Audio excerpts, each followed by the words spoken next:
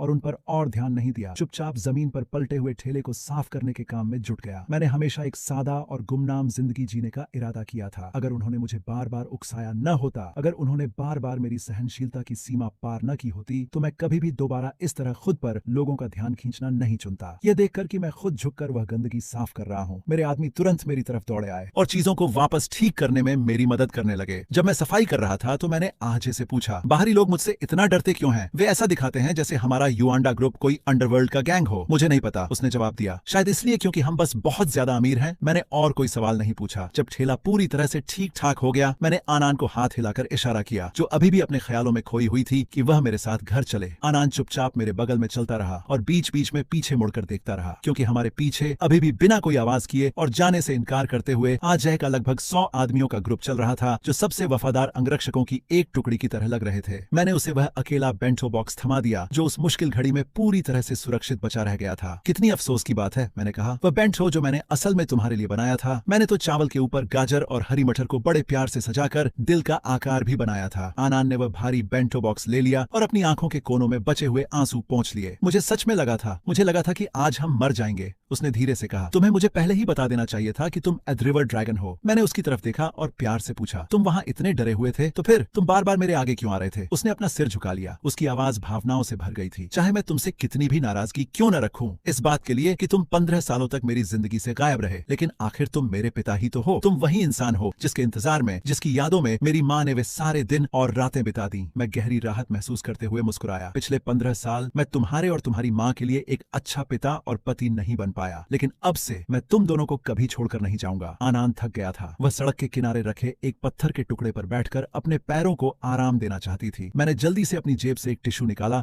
और उसके लिए उस पत्थर के टुकड़े से धूल को बड़े ध्यान से पोंछ दिया। जब वह बैठ गया तो मैंने उसके लिए उसका बेंटो बॉक्स भी खोल दिया। मैंने उसे चॉपस्टिक्स थमा दी और एक पिता के तौर पर वह सब कुछ करने की कोशिश की जो मुझे करना चाहिए था, ताकि पिछले 15 सालों की कमी को पूरा कर सकूं। आनान ने चॉपस्टिक्स तो ले ली, लेकिन उसने तुरंत खाना शुरू नहीं किया। मुझे बताओ, उसने पूछा, उस समय असल में हुआ क्या था? वह पूरी कहानी जिसमें तुमने अकेले ही 1000 आदमियों का सामना किया था, मैं वह सुनना चाहता हूँ। आनान की आंखों में देखते हुए जो जिज्ञासा और तारीफ दोनों से भरी हुई थी, मैं खुद को अतीत की यादों में खोया हुआ पाया। 15 साल पहले मेरे भाइयों, अजय और बाकी साथियों, और मैंने बिल्कुल जीरो से शुरुआत की थी और उस चीज की नींव रखी थी जो आगे चलकर युआंडा ग्रुप बनने वाला था। मेरे भाई, अजय और बाकी साथी और मैंने मिलकर बिल्कुल जीरो से शुरुआत की और एक ऐसी कंपनी की नींव रखी जो आगे चलकर युआंडा ग्रुप बनी। हम बस ईमानदारी से अपना काम करना चाहते थे और अपने परिवारों का पेट पालने के लिए रोजी रोटी कमाना चाहते थे। लेकिन उस समय का सामाजिक माहौल आज जैसा शांत बिल्कुल नहीं था। उस पूरे इलाके पर एक ताकतवर अपराधी गैंग का राज चलता था। जब उन्होंने देखा कि हमारा काम खूब फल फूल रहा है तो उन्होंने बार बार लड़ाई हथकंडे अपनाकर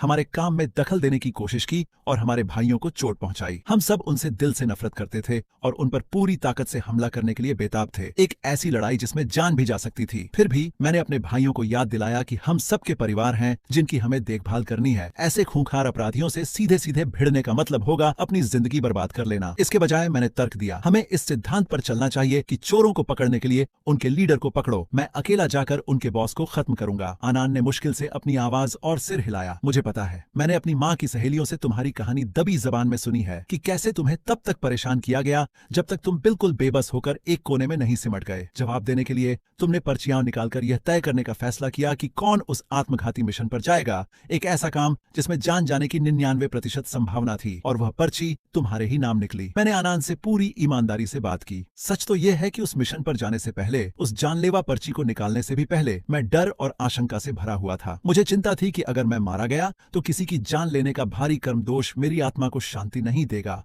और न ही मुझे दोबारा जन्म लेने देगा। इसीलिए मैंने खुद को क्षितिगर्भ बोधिसत्व की तस्वीरों से पूरी तरह लपेट लिया था और प्रार्थना की थी कि बुद्ध की कृपा मेरे पापों को धो देगा और मुझे अगले जन्म में फिर से इंसान के रूप में जन्म लेने का मौका देगा। मैंने आनंद को बिना कुछ छिपाए 15 साल पहले हुई उन घटनाओं का हर खूनी ब्यौरा सुनाया, जिसमें यह भी शामिल था कि कैसे मैंने अपने शरीर के चारों ओर लोहे की मोटी मोटी चादरों की कई परतें कसकर बांध ली थीं, क्योंकि ऐसी योजना से मेरी आवाजाही बहुत सीमित हो जाती। इसलिए मैंने एक तरीका अपनाया, शायद थोड़ा अजीब लेकिन निश्चित रूप से असरदार। मैंने खुद को उस युद्ध के मैदान की रेत में दफना लिया जहां से मेरे दुश्मन को गुजरना ही था। मैंने सांस लेने के लिए बस एक पतली नली बाहर छोड़ रखी थी। जब आखिरकार उसका काफिला वहां पहुंचा तो वह अपनी गाड़ी से बाहर निकला और पेशाब करने लगा, ठीक मेरे सिर के ऊपर खड़े होकर। सही मौका देखते ही मैंने अपनी चाकू ऊपर की ओर जोर से मारी, जो उसके कमर के नीचे के हिस्से में जा लगी और उसे बुरी तरह घायल कर दिया। फिर मुझे एक कड़वी सच्चाई का सामना करना पड़ा। मैं अकेला खड़ा था उस रेतीले मैदान में, हजारों पागल गुंडों के सामने बस एक अकेला आदमी।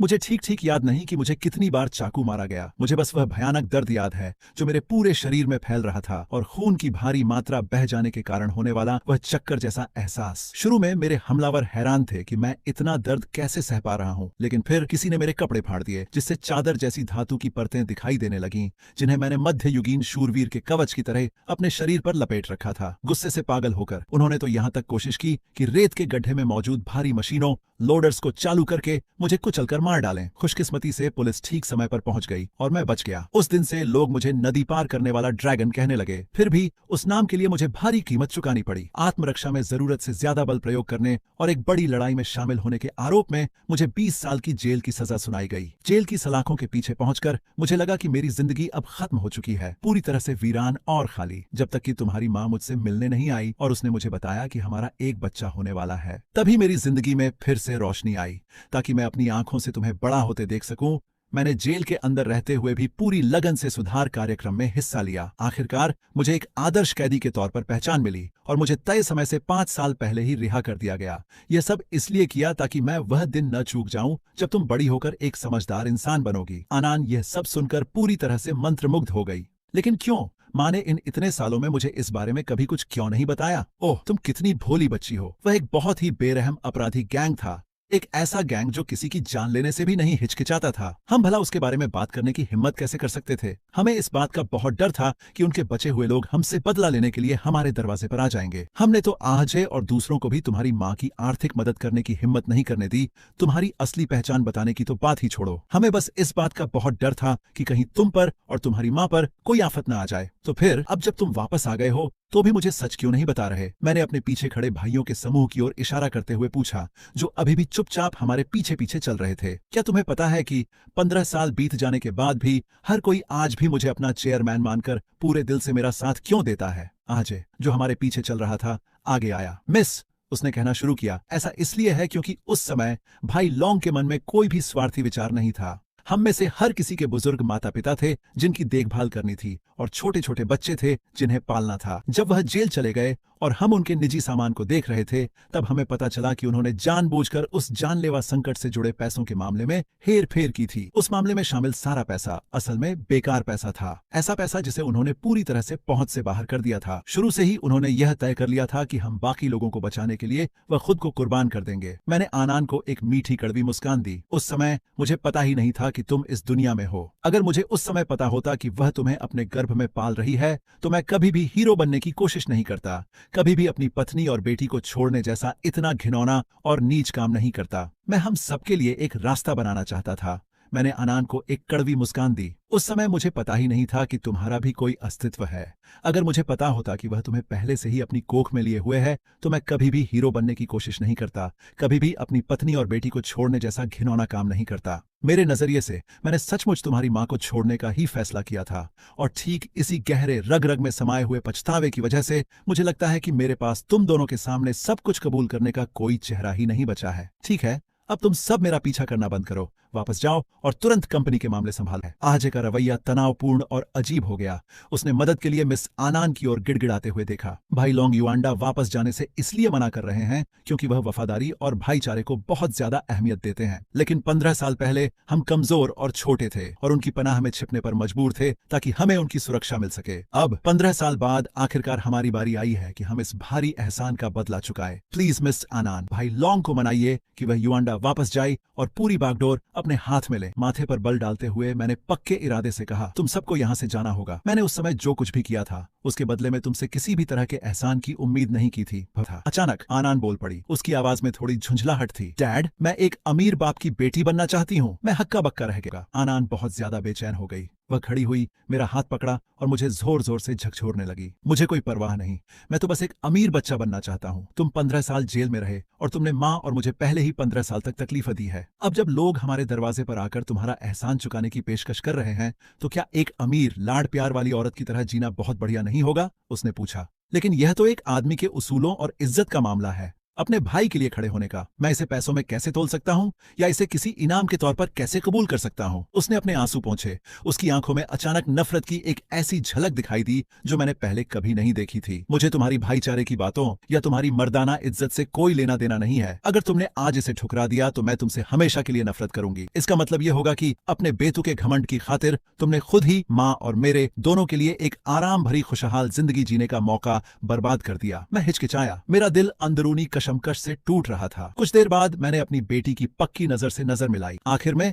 मैं आजे और दूसरों की तरफ मुड़ा और कहा, अगर तुम सच में मेरा एहसान चुकाना चाहते हो तो क्या तुम उस स्कूल की कैंटीन को खरीदने का कोई तरीका ढूंढ सकते हो और मुझे उसे चलाने दे सकते हो? यह सुनकर मेरे भाई तुरंत गुस्से से भर गए। भाई लोंग, एक मामूली सी स्कूल कैंटीन, ये तुम्हारी शान के बहुत नीचे है। ये तुम्हारी हैसियत की बेइज्जती है। इसके बजाय ये कैसा रहेगा, हमारे युआंडा ग्रुप की अलग अलग जगहों पर कुल 25 कर्मचारियों की कैंटीनें हैं। हम उन सभी का ठेका तुम्हें दे देंगे। हम अभी कागजात पर दस्तखत कर देंगे ताकि तुम तुरंत काम संभाल सको। और किराए की बात, तुम ग्रुप को अगले साल पैसे दे देना जब तुम्हें मुनाफा होने लगे। क्या इसका मतलब यह नहीं होगा कि तुम मुझे यह सब मुफ्त में दे रहे हो? मैंने पूछा। भाई लोंग, हम ऐसे भाई हैं जिन्होंने एक साथ मौत का सामना किया है, फिर ऐसी छोटी मोटी बातों पर क्यों बहस करना? मैं एक बार फिर मना करना चाहता था, लेकिन जिस पल मैंने आनान की आंखों में उम्मीद भरी चाहत देखी, मैं अपनी उस बची खुची मर्दाना इज्जत को, जिससे मैं अब भी चिपका हुआ था, बस एक तरफ रख सका। कुल 26 कैफेटेरिया के कैटरिंग कॉन्ट्रैक्ट हासिल करने के 1 महीने बाद मैंने सामान ढोने के लिए एक पुरानी गाड़ी खरीदी। फिर मैंने 2 एकदम नई गाड़ियां खरीदी, एक मेरी पत्नी के चलाने के लिए और दूसरी जो पूरी तरह से क्रिस्टल से जड़ी हुई थी, आनान के कमरे की सजावट के लिए। उनके चेहरों पर छलकती सच्ची और दिल से निकली खुशी देखकर मैंने मन ही मन सोचा, छोड़ो भी, अपने छोटे से परिवार का भरण पोषण कर पाना और यह सुनिश्चित करना कि वे सबसे बेहतरीन जिंदगी जिएं, यह किसी भी और चीज से ज्यादा मायने रखता है। जहां तक उस इज्जत की बात है जिनसे पुरुषों के बंधे होने की उम्मीद की जाती है, तो अगर मुझे उन्हें खोना भी पड़े तो कोई बात नहीं। आनान अब वह बाकी और बिगड़ैल लड़की नहीं रही जो वह पहले हुआ करती थी। उसने अपनी संदिग्ध दोस्तों की टोली से खुद ही नाता तोड़ लिया है और अब पूरी गंभीरता से अपनी पढ़ाई में जुट गई है और उसके ग्रेड भी लगातार बेहतर हो रहे हैं। उसने मुझे बताया कि उसका लक्ष्य देश की सबसे बेहतरीन यूनिवर्सिटी में दाखिला लेकर में पढ़ाई करना है, ताकि भविष्य में वह मेरे नक्शे कदम पर चल सके और इस विशाल पारिवारिक कारोबार को संभालने में मेरी मदद कर सके। अपनी बेटी को एक इतनी संस्कारी और समझदार युवती में बदलते देखकर मैं भावनाओं से भर गया और मुझे गहरी संतुष्टि का अनुभव हुआ। उस दिन के बाद से दुनिया के लिए वह खूंखार रिवर क्रॉसिंग ड्रैगन अब अस्तित्व में नहीं रहा। अब तो बस एक साधारण सा कैफेटेरिया मालिक बचा था जो अपनी पत्नी और बेटी से बेइंतहा प्यार करता था।